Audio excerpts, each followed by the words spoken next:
They called me just a passenger. Then I took control and saved all 200 lives on board. Chapter 1: The Day Everything Changed.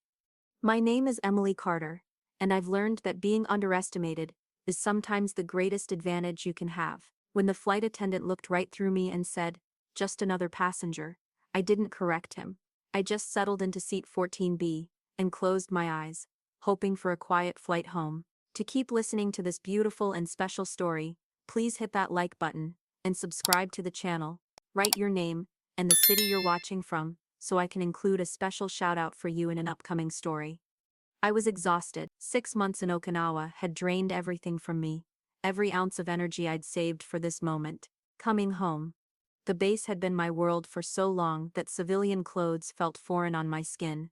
I wasn't Staff Sergeant Carter here. I was just Emily, in jeans and a sweater, trying to blend in. The man beside me was reading a business magazine, occasionally glancing at my hands. Military hands, my father used to call them, steady, scarred from training.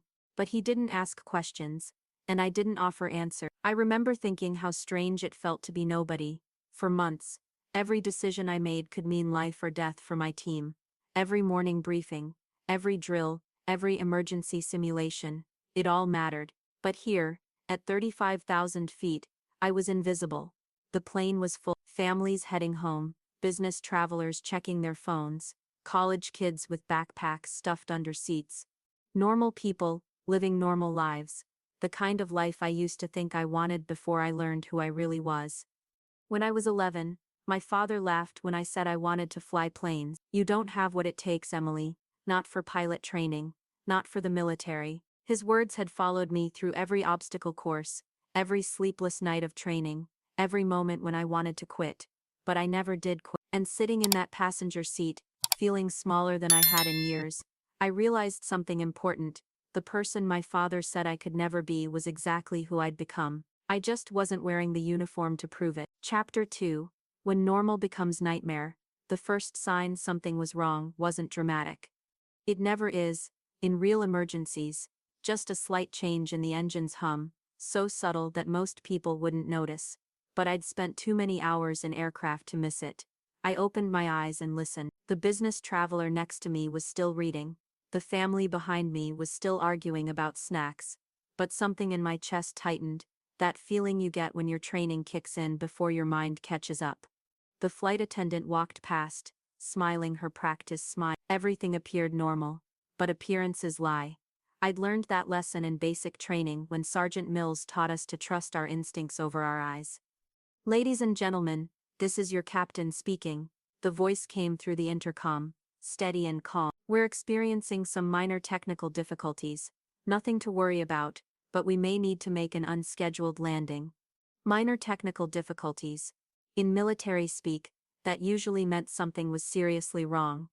I watched the passengers around me. Some looked concerned, others went back to their books and phones. That's the thing about civilian life.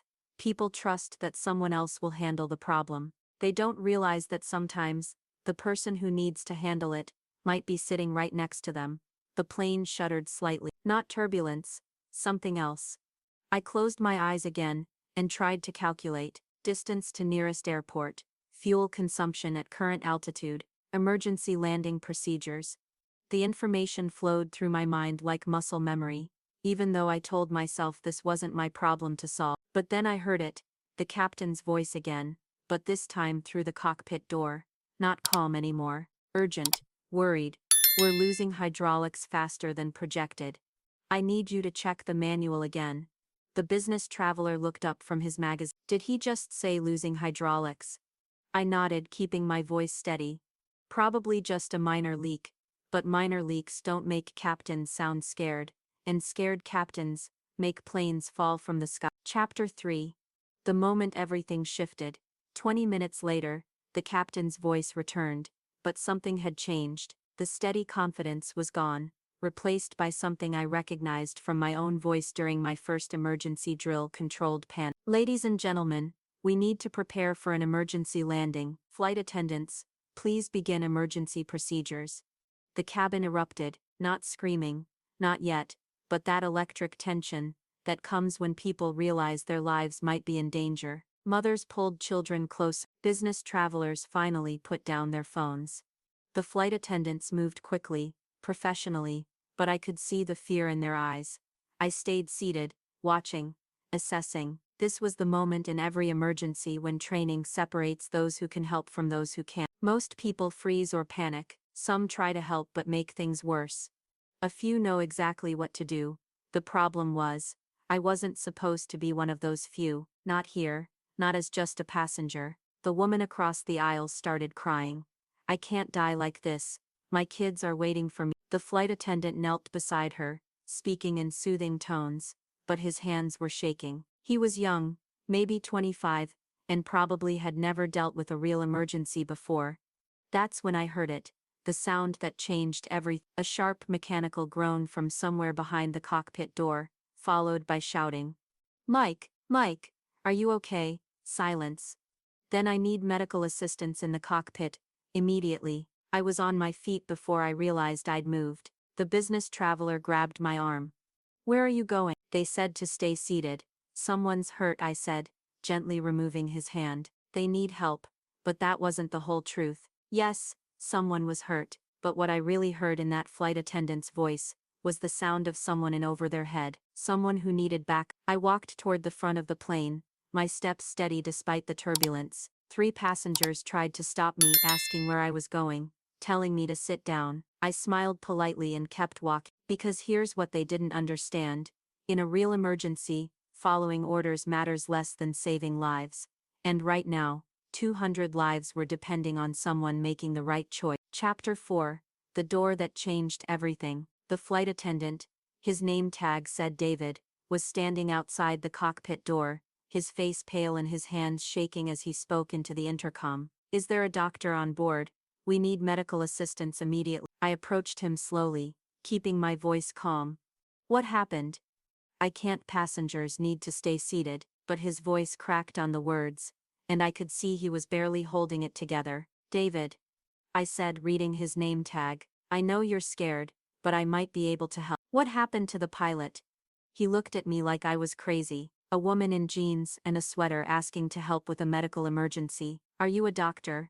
Not exactly, but I have medical training. It wasn't a lie. Every soldier receives combat medical training. I'd treated everything from broken bones to bullet wounds, but explaining that would take time we didn't have. The co-pilot collapsed. David whispered. Heart attack, we think. And the captain, he's trying to fly alone, but something's wrong with the hydraulic. That's when the plane lurched hard to the left, and several passengers screamed. David grabbed the wall to steady himself, and I saw the fear in his eyes turn to panic. How many hours of flight training do you have, David? What? None. I'm not a pilot. Neither am I said quietly, but I know someone who is. He stared at me confused, until I pushed past him and knocked on the cockpit door. Captain, I'm Emily Carter. I have emergency aircraft experience. Can I assist? The door opened, and I saw a man in his 50s, sweat pouring down his face as he struggled with controls that clearly weren't responding correctly. The co-pilot was slumped in his seat, unconscious but breathing. You're not supposed to be in here, the captain said, but his voice held more desperation than authority. Sir, with respect, I think we both know that normal rules don't apply right now. Chapter 5. Taking the right seat. Captain Morrison looked at me for a long moment, taking in my calm demeanor and steady hands. Behind us, I could hear David trying to reassure passengers over the intercom, but his voice was shaking so badly that he was probably making things worse. What kind of emergency aircraft experience? Morrison asked. Military.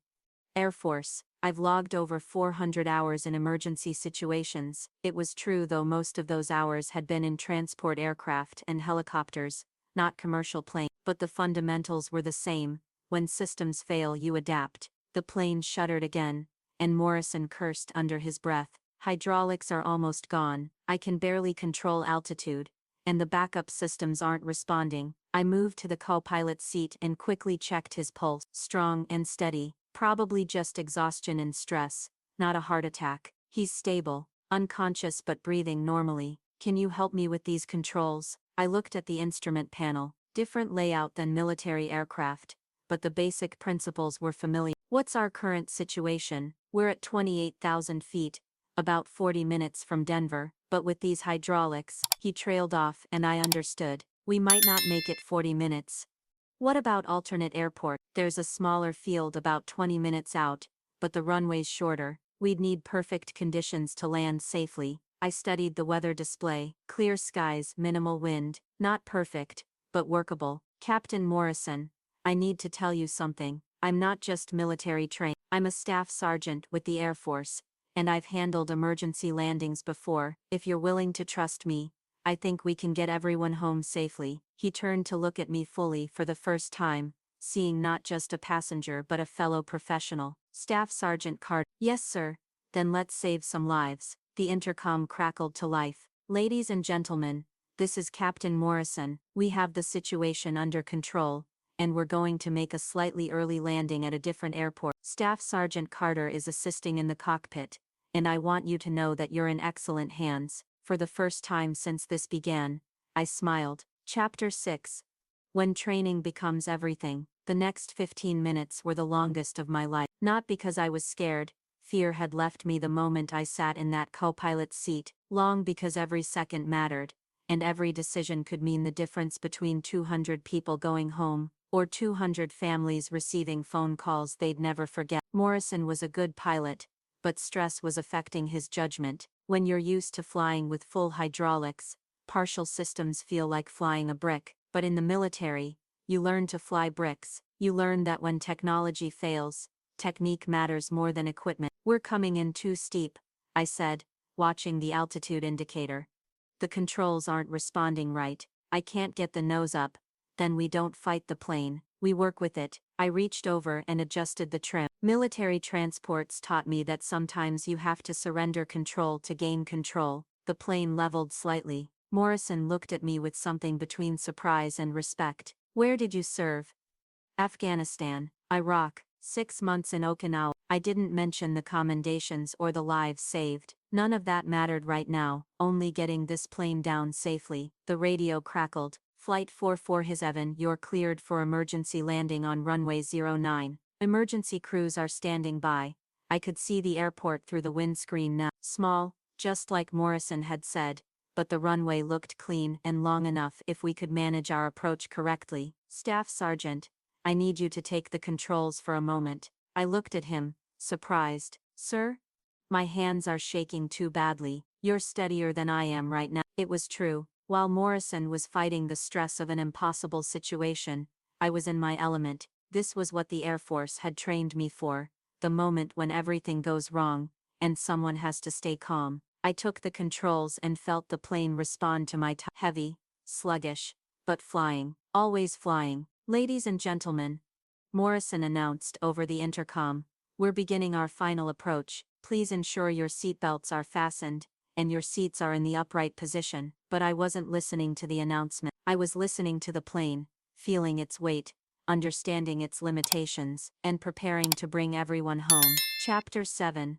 The approach that defined everything. 5 miles out, I could see the emergency vehicles lining the runway, fire trucks, ambulances, personnel carrier. From the air, they looked like toys, but I knew each one represented someone's decision to take this emergency seriously. Flaps at 15, Morrison called out, working the systems that were still functional. The plane responded sluggishly. With limited hydraulics, every control input took longer to register, and overcorrection could be fatal. Landing gear, deploying manually, Morrison said, reaching for the emergency gear extension. Green lights on all 3, we're locked and down. I watched the runway grow larger through the windscreen. In perfect conditions, this would be a routine landing, but these weren't perfect conditions, and routine had stopped being an option the moment the hydraulics failed. Speed is good, I called out. Rate of descent is a little high, but manageable. Behind us, I could hear David's voice over the cabin intercom. Calm now, professional. Ladies and gentlemen, we're on final approach. Please remain seated with your seatbelts fastened until we come to a complete stop. 2 miles out, the plane felt heavy in my hands, like flying a loaded transport through a sandstorm, but it was flying, and that was what mattered. Morrison was watching the instruments, calling out readings. Airspeed 1, altitude 800 feet, sink rate 600 feet per minute. Too fast on the descent. but I couldn't fight the plane. I had to work with what it was giving me. 1 mile out, I could see people on the ground now, emergency personnel in their positions. Waiting. Ready. Airspeed 130. Altitude 300. Looking good, Staff Sergeant. But I knew we were coming in hot. Too fast, too steep. In a normal aircraft, I'd add power and go around for another approach. But with damaged hydraulics and limit fuel, we had one chance. This is it, I said quietly, more to myself than to Morrison. 200 people counting on us, he replied. Then let's not disappoint them. The runway rushed up to meet us, and I pulled back gently on the controls, feeling for that perfect moment when the plane wanted to land. Chapter 8. The landing that changed everything. The main gear touched down hard, harder than any commercial landing should be. But we were down. The plane bounced once, settled, and I could feel Morrison applying the brakes. But something was wrong. The plane wasn't slowing as quickly as it should, and we were running out of runway fast. Brakes aren't responding fully, Morrison said, strain evident in his voice. I looked ahead and saw the end of the runway approaching too quickly. Beyond it, a fence, then open field. We'd survive a runway overrun, probably, but people could get hurt. That's when I remembered something from transport training. Emergency procedures for aircraft with brake failure. Reverse thrust, I said. We don't have reverse thrust on this aircraft. No, but we have air brakes, and we have weight distribution. I pulled back hard on the controls, raising the nose slightly and increasing drag. Come left, toward the ground. We're boring off the runway. Let's do it on purpose. Morrison understood immediately. Instead of fighting to stay on the center line, he steered slightly left, where the ground was softer and the impact would be gentler. The plane shuddered as we hit the grass, but the soft ground helped slow us down. We rolled another 100 yards before finally coming to a stop. The aircraft intact, everyone alive. For a moment, there was complete silence. Then from the cabin behind us, tentative at first, then building to something that sounded like celebration. Morrison looked at me, his face exhausted but relieved. Staff Sergeant Carter, that was the finest piece of flying I've ever witnessed. You did most of the work, Captain. I just helped with the landing. But we both knew that wasn't true. In those crucial minutes when experience mattered more than rank or protocol, we'd worked as a team, two professionals doing what needed to be done. The emergency crews reached us within minutes. Paramedics for the co-pilot, who was already starting to regain consciousness, fire crews to secure the aircraft, ground personnel to help evacuate passengers. But before I left the cockpit, Morrison caught my arm. Emily, they're going to want to know what happened here. The investigation, the media, all of it. You understand that your life is about to change. I thought about that for a moment, about being just a passenger when I boarded in Okinawa, about my father's voice telling me I'd never be good enough, about the choice to stay invisible or step forward when it mattered. Let it change, I said. Chapter 9. After the cameras stopped rolling, 3 days later, I was still getting used to having my phone ring constantly. Reporters, military brass, family members I hadn't heard from in years. Everyone wanted to know about the heroic passenger who helped save Flight 4. But the story they wanted wasn't the story that mattered to me. They wanted drama. A passenger taking over a crashing plane, fighting impossible odds, saving the day through sheer determination. The truth was quieter. Two professionals working together, training overcoming chaos, years of preparation meeting a moment of need. I was sitting in my apartment in Colorado Springs, still wearing the same clothes I'd worn on the plane, when my father called. Emily, I saw the news. It was the first time we'd spoken in 2 years, the first time since I'd made staff sergeant, and he'd said it was nice, but not really an accomplishment for. Hi Dad. They're saying you saved 200 people. Captain Morrison and I worked together. The crew did their job. Everyone stayed calm. It was a team effort. There was a long pause. Then, I was wrong about you, Emily, about what you could become. I thought about hanging up, about all the times his doubt had pushed me to prove him wrong, to be better than he believed possible, about how his skepticism had shaped me into someone who didn't need his approval anymore. I know you were, Dad. I'm proud of you. I'm proud of me too. After I hung up, I sat quietly for a long time. Outside, life was continuing as normal. People going to work, kids playing in the park, the world spinning on its axis like nothing had changed. But something had changed. Not just because of the landing, but because of the choice to act when action was needed. The choice to be who I was instead of who others expected me to be. My phone buzzed with another interview request. This time, I turned it off. There would be time for stories later. Right now, I just wanted to be Emily Carter, Staff Sergeant, Air Force, the person I'd always been, even when nobody was watching. Chapter 10. The Truth About Being Seen. 6 months later, I was back at the base in Okinawa, training the next group of soldiers in emergency aircraft procedures. The media attention had died down, the interviews had ended, and life had returned to something resembling normal, but not really normal, because once you've been seen, truly seen for who you are, you can't go back to being invisible. During a break between training sessions, I found myself thinking about that flight, not about the emergency or the landing, but about the moment when David, the flight attendant, looked at me and saw just another passenger. He wasn't wrong. Exactly. I was a passenger, but I was also Staff Sergeant Emily Carter, someone trained to handle crisis, someone who'd spent years preparing for moments when everything goes wrong. The difference wasn't in what I was, but in whether people could see it. One of my trainees, a young airman named Rodriguez, approached me after class.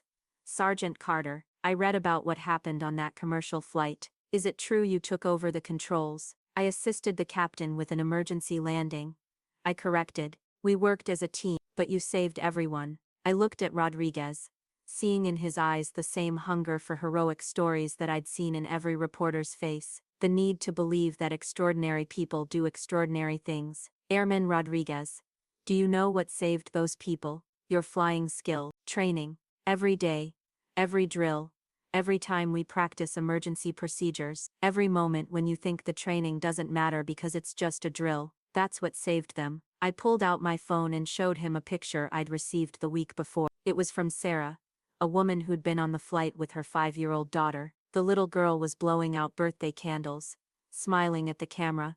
"This is why we train," I said, "not for the moment when we're heroes, for the moment when someone's daughter gets to have another birthday." Rodriguez nodded, understanding starting to show in his eyes. That evening, I wrote a letter, not to a reporter or a military official, but to David, the flight attendant who'd been so scared that day. I wanted him to know that fear didn't make him weak, it made him human. And humanity, in a crisis, matters as much as training. I told him about my father, about being underestimated, about learning that the most important person you have to prove yourself to is yourself.